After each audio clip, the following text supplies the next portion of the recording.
Welcome in, Payoff Pitch, Action Network's MLB betting podcast. Brendan Glasheen, joined by two of our baseball contributors here at Action, Sean Zerillo and BJ Cunningham. Tuesday, September 24th, diving into a full 15-game slate.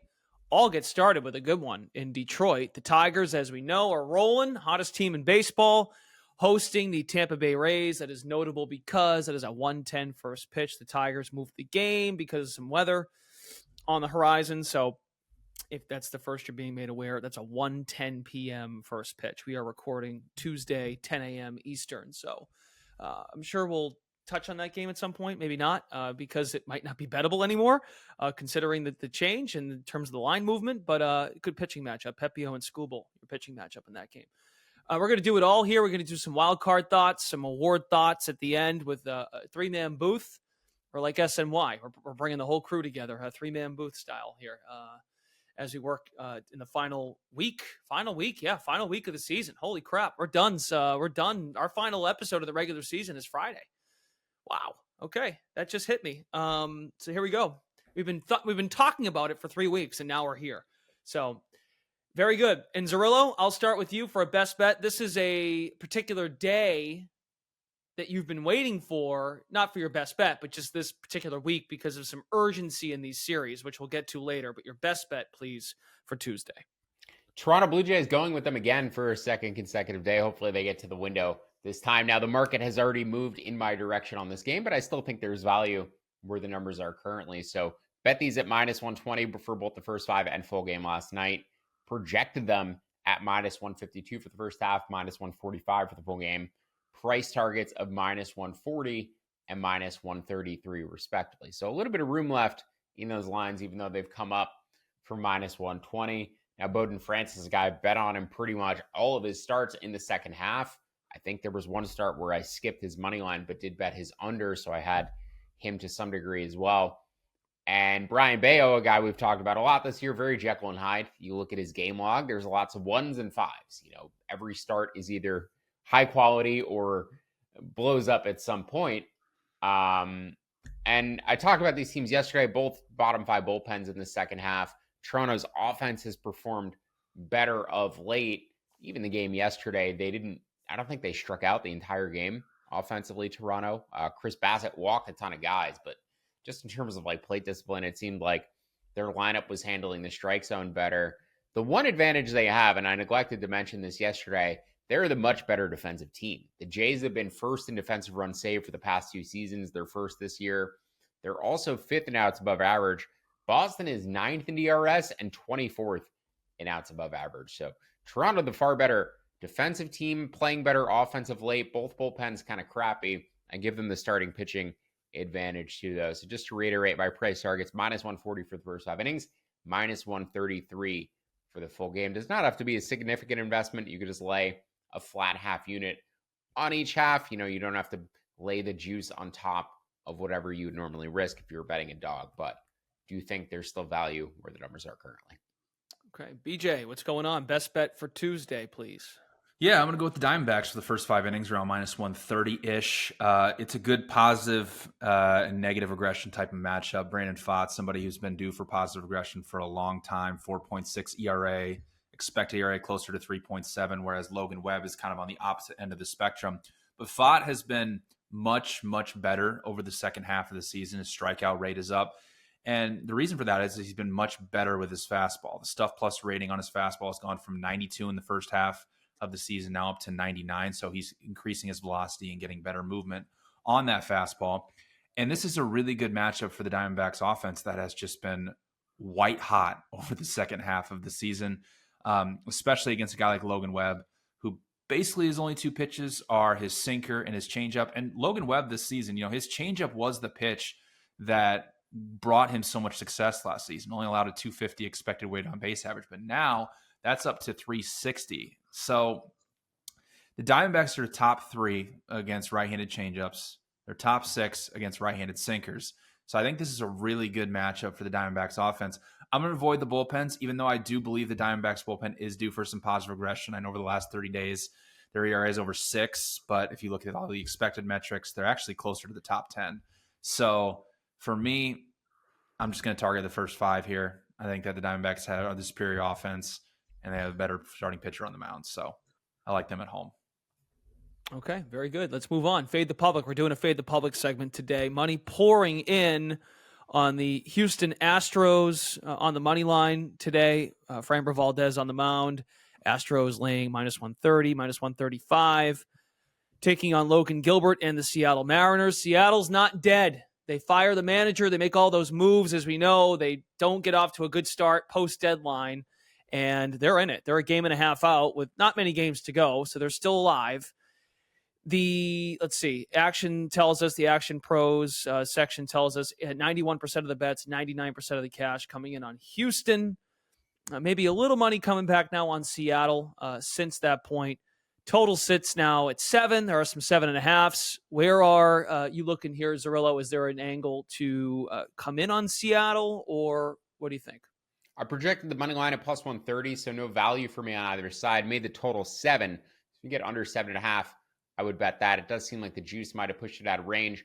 We can continue to talk about the AL wildcard picture in a little bit, but amongst all of the teams currently in the hunt, Seattle long shot odds was the one that really popped as potential value.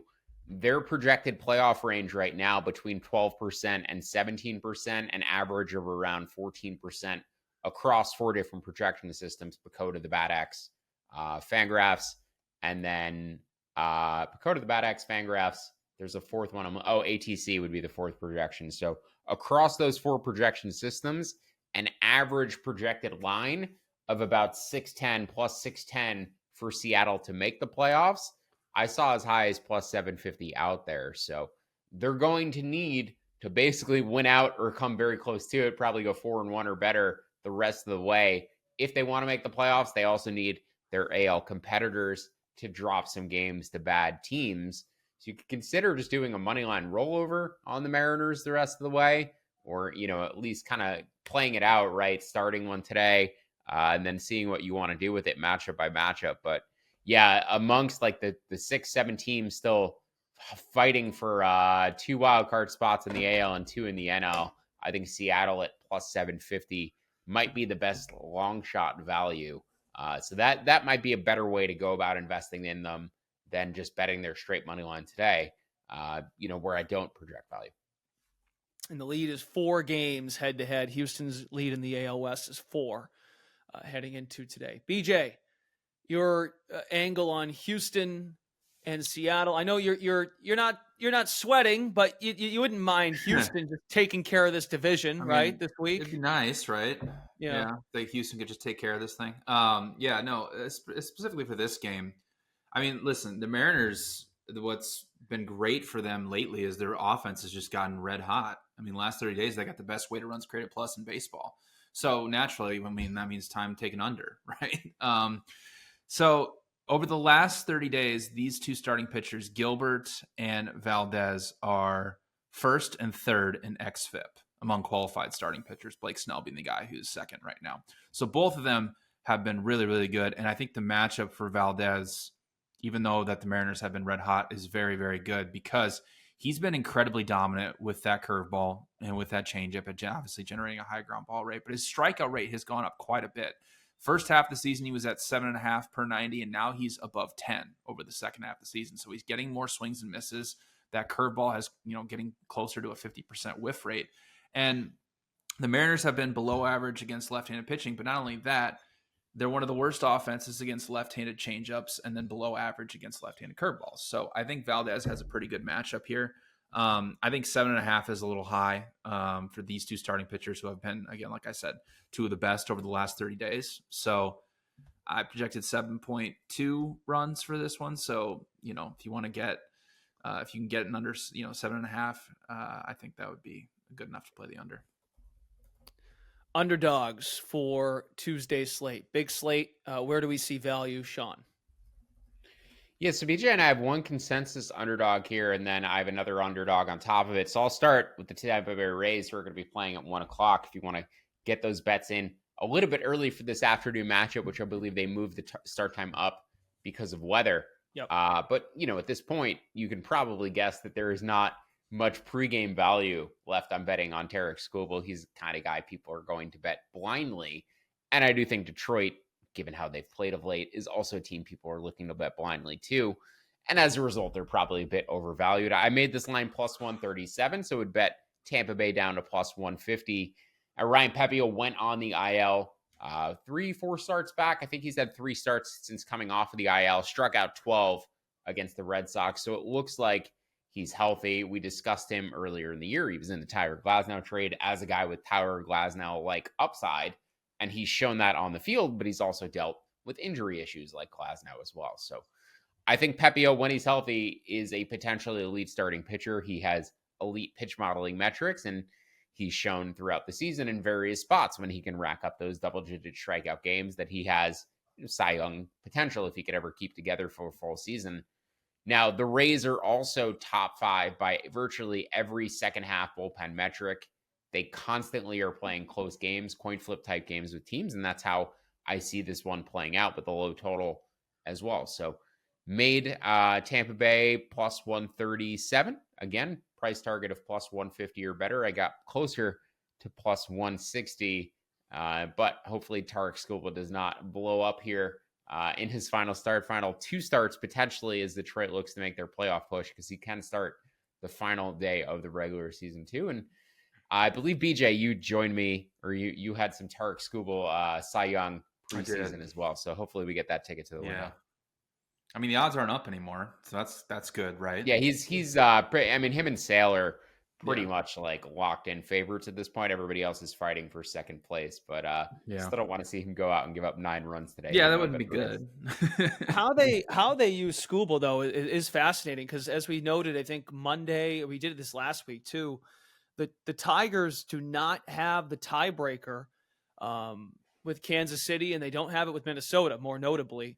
So they've got to finish where they are now. They've got to finish a full game ahead of Minnesota to get in. And Minnesota owns the tiebreakers against Kansas City, Seattle, and Detroit. Kansas City has it over Detroit and Seattle, and then Seattle has the tiebreaker over Detroit directly. So I think that, going back to the Mariners of plus 750, they have the head-to-head tiebreaker over Detroit. Detroit's kind of last amongst all the tiebreaker scenarios. I think that is partially pointing to there being slight value on Seattle to make the playoffs, slight value on Detroit to miss. Yeah, unfortunately for Seattle, Detroit finishes with the White Sox. Yes. Right, we've talked about that. But also interesting note here is that, I was looking at some of the projected, when guys are going to start. The Tigers aren't off on Thursday. They're playing. So that means Skubal's projected to start again on Sunday, which means going into the playoffs, they may not have him available for that first game, which is important. So yeah, they'd want that playoff spot locked up by Saturday. That way they get him in game 1, because I mean, as we've discussed too, like Eduardo Rodriguez left the Diamondbacks. They traded Jack Flaherty. They've scraped together openers in their bullpen throughout the second half, but their team is so Skubal reliant from a pitching perspective. Like, not having him for game 1 or 2 of a wild card series would be a big detriment. So yeah, if they can qualify by Saturday, it would be a big lift to their overall playoff chances. Yeah. I guess this is the underdog segment, right? So as far as underdogs, I like the Reds at plus 140. Jacob Junis made 5 starts this season, and he's actually been pretty good. Expected FIP around 3.5. He's not walking anybody in those starts. Walk per 9 rate below 1. And, comparatively between these two teams, I'm not so sure that there is a massive edge for Cleveland in terms of bullpens. I know their bullpen is one of the best in baseball, but if you look at all of the advanced pitch modeling metrics for the Reds, they've actually been very, very good this season. And in terms of offensive matchup as well, I'm not sure that the Guardians have a significant edge. Projected the Reds at plus 122. So plus 140, I think, is good enough for me on the Reds. And I got to mention this, and Sean included it in opening pitch, which you should go read right now. The bad teams versus good teams in the final week of the season, which is a very profitable system. Basically, teams between 23% and 39% winning percentage taking on teams that have above a 50% winning percentage over the last week of the season are up 41 units lifetime, 21% ROI. So I think the one game that fits the mold with that today is the Marlins versus the Twins. Good luck to you if you want to do that, but that system has been profitable. So I'm sure the White Sox will fit that mold once we get into the final series as well. Yeah, the White Sox versus the Tigers, and then the Marlins versus the Twins. And there's one other series. I think it was Rockies, Dodgers. What is that? Those they finish out? Tigers, White Sox, Marlins, Twins, and Rockies, Dodgers. Yeah, to close out the season. So there's 9 games with those 3 bad teams each as the underdog, where historically it has been profitable, and that you can't just chalk that up to like hangover games or whatever. This is a legitimate thing that just kind of happens in the final week. I don't know if these good teams relax, or I don't think it's necessarily that they've qualified either. You know, the odds would reflect like bad lineups and stuff like that. Like they've still overperformed regardless of what the odds are. So, but yeah, just wanted to echo BJ's pick on the Reds. I'm on that as well. And, I've been betting on Nick Martinez virtually every start out. Junis is doing very similar things to Nick Martinez. Elite command. The Reds are getting the most out of him. I don't know what kind of pitching development thing the Reds have going on, but they seem to be very good at it with guys who have good command and optimizing their pitch mixes. So, yeah, I've been high on Nick Martinez, betting him virtually every start. And I've been betting Junis for most of the starts that he's been in the rotation. I think 5 of his past 6 appearances have been a start. So, we'll be betting Cincinnati again today, both first 5 and full game, to about plus 126 first 5 and plus 135 full game. All right, so Sean's got a couple. Well, BJ, I'll let you do this last bet. We got final bets here. BJ's got one more look at a game, and then Sean's got some awards and wild card thoughts. Yeah, just real quick. Pirates, Brewers over 8. Tobias Myers versus Bailey Falter. Tobias Myers is a negative regression candidate. ERA at 3, expected ERA closer to 4. Bailey Falter has not been good at all this season. Projected this, closer to 8.5, 8.6. So I'm on the over in that, and I'll kick it to Sean for the wild card thoughts, which are a lot more interesting. Yeah, Sean, this is going to be this is the date you circled on the calendar. I teased this earlier because we've got Orioles Yankees head to head, which has a ton of implications with not just that we might see them at some point, the division. I think the Yankees are going to take care of that, but the head to head as far as the Rookie of the Year candidates in the American League. And then there's some other really good series. The Dodgers and the Padres are playing, but let's start there. American League Rookie of the Year. We've got the 3 favorites are in this series. Yeah, and I'm kind of surprised to see Colton Cowser as high as plus 275 and arguably the third choice. In some spots, it's between the 2 Yankees teammates, Wells and Luis Seal. And I think the fact that Luis Seal has an ERA in the low 3s and 15 wins, like it looks like he's pitched a full, complete season, and has put up elite numbers. Going by Baseball Reference WAR, B-WAR, he has the highest of the 3 guys, but Fangraphs WAR, which tends to correlate more closely with Rookie of the Year winners, has Cowser with a clear lead and Luis Heel third. So I think it's going to be super determinative. I joked about this a couple of weeks ago, but like I almost want to place an if bet. If Luis Heel wins Rookie of the Year, I want it to trigger a Paul Skeens NL Rookie of the Year bet as well and parlay them together. Because I feel like there's almost no world where Luis Heel wins AL Rookie of the Year and Paul Skeens loses NL Rookie of the Year. That would be kind of crazy, right? Even though Heel may technically have a bigger lead, I guess, over his competition than I don't see that though, especially not in the Fangraphs numbers. Now, Skeens, it's a similar case. Skeens is behind in F-WAR. He's ahead in B-WAR. And he is the favorite, just like Luis Heel is. So both betting markets sort of correlating more directly with Baseball Reference WAR than Fangraphs WAR, but I kind of disagree. I would probably bet Cowser right now at 200 or better. I saw plus 275 out there. I might consider taking some of that today. I've done all the math. You can find my write-up on actionnetwork.com. I'm talking about it here. I've done all the analysis.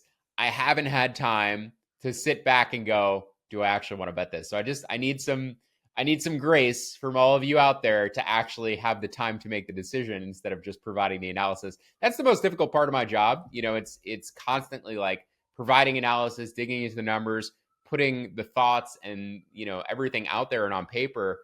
But then I actually need to like have time to make the decision and decide whether I actually want to bet into the math that I've proven. So yeah, I think Cowser's the right play. I think he's the value side amongst the three guys. Ultimately though, I want to see if I can find any straw polls, because coming into August, he had a really big lead in the straw polls. And Heel's made 4 really good starts, but is that enough to have pushed him past Cowser? Just like Skeens and Merrill, the straw polls coming into August had Skeens way ahead of Merrill. But then Merrill was all of a sudden the favorite after a few good weeks, and it seems like Skeens might get shut down, and then he didn't get shut down. So these markets have been very fluid. But I think between the two, the AL Rookie of the Year and NL Rookie of the Year, I think the NL Rookie of the Year is finally correctly lined for the first time in like 6 weeks. I think the odds are accurate. I don't think the odds in the American League are accurate. I think Cowser and Heel should be like, I think it should be close to what the NL odds are. I think Heel should be at best minus 150. I think Cowser should be like plus 200, plus 150. So I think they're a little bit off. I think the NL odds are correct. BJ, before I jump to teams, do you have any thoughts on either of the Rookie of the Year races at this point? Just going off of what you said, I think Cowser is definitely the play here. I mean, like you said, the thing about Heel is, especially over the second half of the season, Heel's been walking a ton of guys. Like, if you dive deep into his numbers, he really hasn't been like elite. So it will, obviously Cowser's got 2 difficult series, right? They got the Yankees and the Twins to finish out. So it's not the most ideal schedule for him. It would be nice if he had a series against the White Sox. That would really help this situation out. But if he's, like you said, if it's correlated, if these Rookie of the Year, voting is more correlated to Fangraphs WAR, then you have to take Cowser at this number. It'll be interesting to see as we go day by day, how this plays out. Clark Schmidt is a decent matchup here over the first day. I'm blanking on who the Yankees are starting on Wednesday. That might be Heel. But the Yankees are starting Nestor Cortez. Okay. So, difficult. Heel. So that's why I wanted to jump in. What's fascinating, I'm just going off of the schedule projector based on, we'd get Heel against Skeens on Saturday at Yankee Stadium. The 2 favorites as of right now for their respective leagues' Rookie of the Years. Yeah, I don't like that, because if they pitch well against each other, if it's a pitcher's duel, that might be like the crowning moment for the 2 of them against one another. Right. Yeah. On TV. And that's a favorable the Yankees matchup for Heel. may already have locked up the division by that point too, which may give Skeens a softer lineup to pitch against as well. So yeah, I actually hate that, the fact that they're pitching against each other from a storyline standpoint, from a hype standpoint. That's going to get a lot of coverage, and that would help both of their cases. So a mark against betting Cowser for sure. So Cowser's matchups the rest of the way: Clark Schmidt, Nestor Cortez, Garrett Cole. So he probably won't sit versus Cortez, but it is a left on left.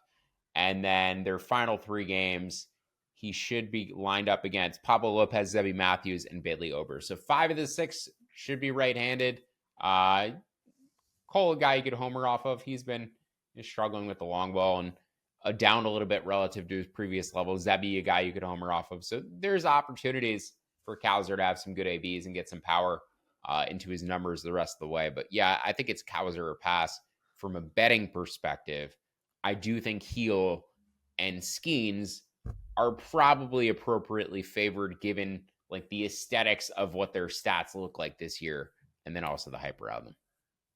Yeah, I would add too, Sean. You were on this, and maybe even longer ago. When you gave out Merrill plus 700, that is when you said, and we'll go pull it if we have to.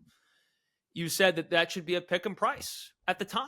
Yeah, and then when Skeens was plus 420, I basically said the same thing, right? Yeah. Like my opinion never really changed. The odds just kept changing. Yes. And my opinion only changed with regards to how much Skeens was going to pitch. And I said, knock $1 off the line every time he pitches.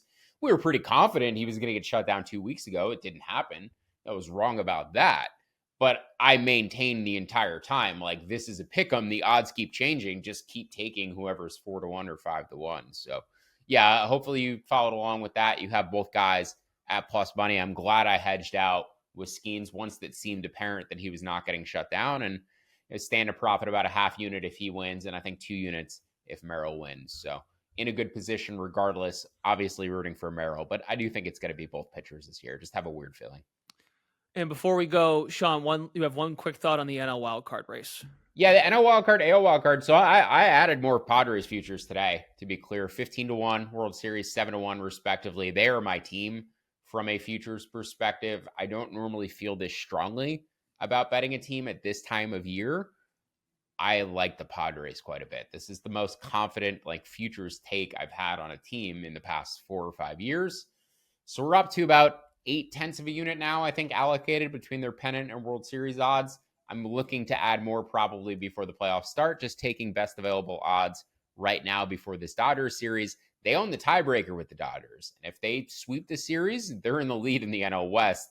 And the Dodgers still have to go to Coors Field at the end of the year, too. I know the Padres host the Diamondbacks. They're going to get the back end of the Diamondbacks rotation. They're going to get Merrill Kelly and Eduardo Rodriguez and Jordan Montgomery. They're not going to have to face Fott or Zach Gallen. So softer matchups for the Padres in the final stretch of the season. The Dodgers going to Coors. I didn't get to mention it today, but we talked about last week, a couple weeks ago, first game of the series for teams at Coors Field when they're the favorite. The Rockies are awesome. The Rockies have an 8% ROI since 2005 as a home dog in the first game of a series. So I think the Dodgers lose at least one of the 3 games in Colorado. I think the Padres, if they can win 2 of 3 in Los Angeles, absolutely have a chance to steal the NL West because they have that all-important tiebreaker. So their odds right now, or their projections right now to win the NL West, about 10-1, 9%. If you can get 12-1 or better, worth a poke, I think. Just take their World Series odds, their pennant odds instead, though. I don't think they're going to get much worse than 15-1, 7-1. They probably, assuming they're in wild card position, they'll probably be about 12-1 to win the World Series come playoff time a week from now. But I would still take them at 15-1 currently. Now, with regard to the NL wildcard hunt, it's 2 spots for the Mets, the Diamondbacks, and the Braves.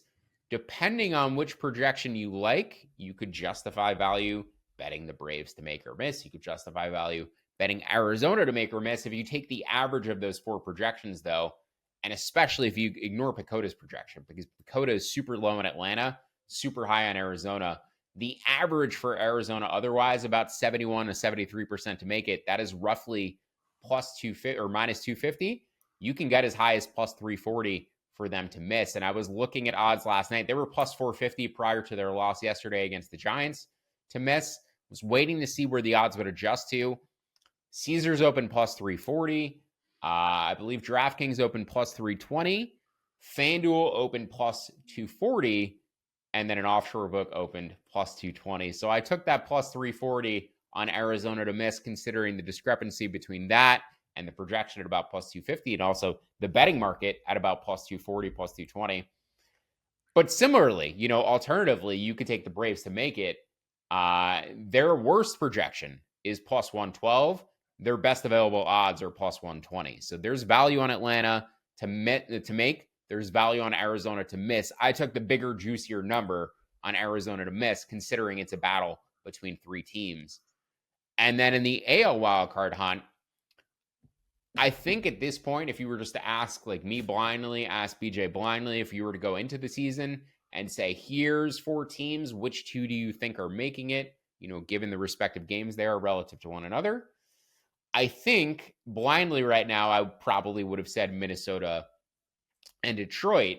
And if you use the math and suss it out, there's value on the no for Detroit, there's value on the no for Minnesota, and there's value on the yeses for Kansas City and Seattle. So the Kansas City average price is minus 175. The average projection, minus 175 to make it. You can get minus 145 at DraftKings currently. Minnesota or Seattle, I mentioned earlier, the average price around plus 600. You can get as high as plus 750. And then with the no's, Detroit's average price to make it minus 220, which would be plus 220 to the no. You can get as high as plus 285 on Detroit to miss. And Minnesota is the one consensus, I think, and probably the best bet amongst the 4.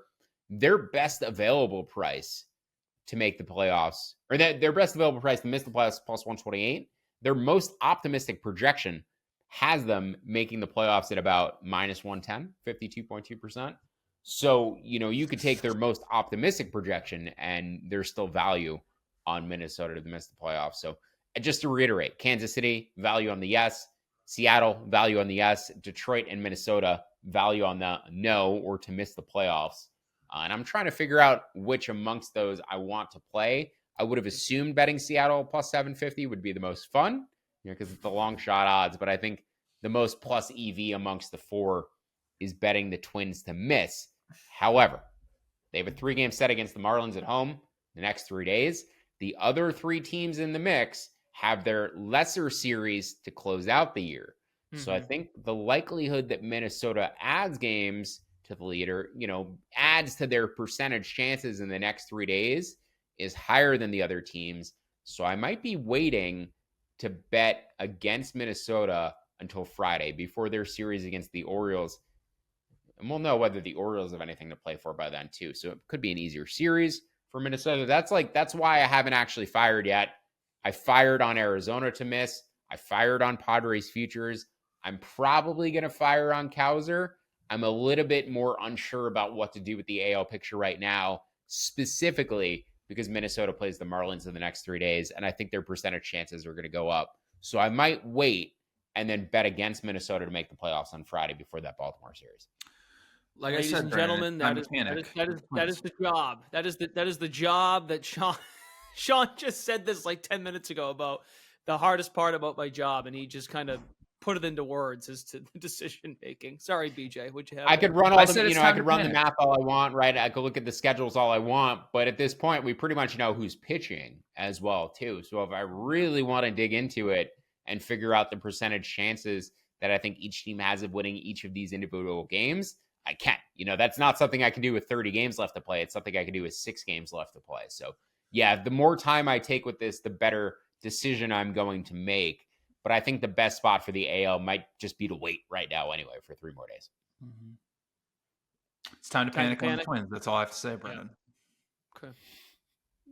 It's not like you, but maybe we'll get the reverse of that because maybe when I panic, things will turn around and all work out. Just knowing you, because sometimes I think you get too positive and it just goes the other way. But I'm guilty. Excellent stuff. This was a fun one. We went a little longer than normal, but a lot going on here. It's our last.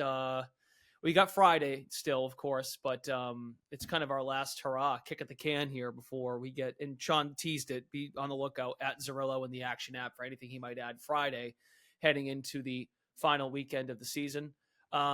Gentlemen, I've got duties this week. Yours truly getting married, so I will be out of commission for the first week of the postseason. I'll be back on October 6th, so the second week. I'm praying like hell these Padres make some noise here to start the postseason. But best of luck here these next couple weeks, and looking forward to coming back in for some playoff baseball. So, thank you both very much with your wedding. Thanks. Let me be the first to say congratulations. Thank you. Yes, Brendan, congrats, and we appreciate all you do around here, and thank you for carrying us through the vast majority of this regular season. And we appreciate all of you listening as well all along, and I'm sure we're going to lose some listeners with Brendan not being here Friday, but we'll do our best to pick up the audience. With Brendan gone and me on, we're definitely going to drop listeners. No. It's just for folks when they tune in that's what's going on. So there you go. All right. Very good. That's it for Sean Zerillo, BJ Cunningham, Brendan Glasheen. Thanks for tuning in. We are Payoff Pitch, Action Network's MLB betting podcast. Best of luck. These guys will talk to you again on Friday. And then we're talking playoffs next week. We'll see you.